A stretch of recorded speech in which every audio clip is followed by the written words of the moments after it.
Me and my friend went to Miami for spring break and came back pregnant and don't know who the fathers are. Check it out. So we were on this post and we were being extremely facetious about somehow or another this is black man's fault. And someone came in on the back end of that conversation. So just to give you all the synopsis, right?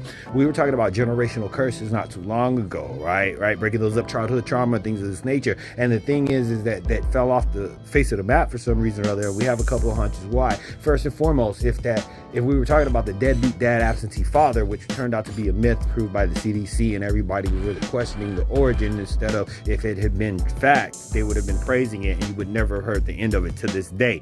But that trended out of the cycle too for some reason or other. It's really crazy. But since the persons that did have those absentee fathers, the person who's the sole proprietor of raising the kid and preventing trauma is who?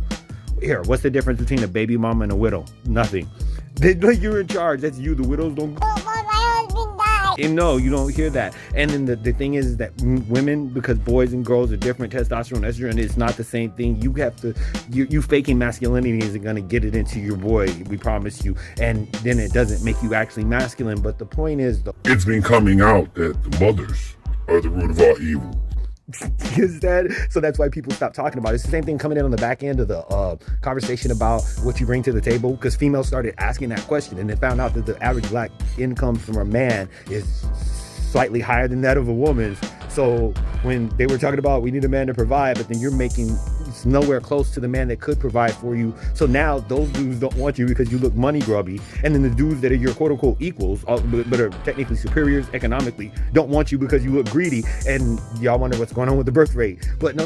So generational curse is what you brought. Yeah, chicks were asking what you bring to the table. When men started asking back for it, all of a sudden, oh, you're misogynist. The same thing with accountability. Women were talking about accountability, and come to find out, women have been holding dudes accountable forever and a day. You understand? No. It's been the toilet seat conversation all over again, right? So it came up to women weren't ever meeting accountability so much that they got to the point where they said that a dude who talked about accountability, toxic masculinity, misogynistic, patriarchal, he's gonna gaslight you. Yeah, if you're being stupid, if you're overreacting, it's like you had a booger hanging out your nose. We don't want you to say that aloud for nobody else.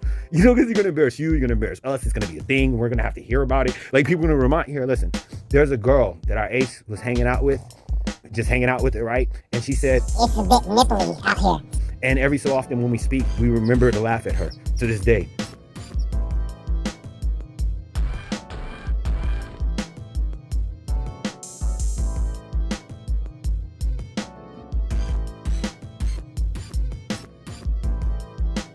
R-E-X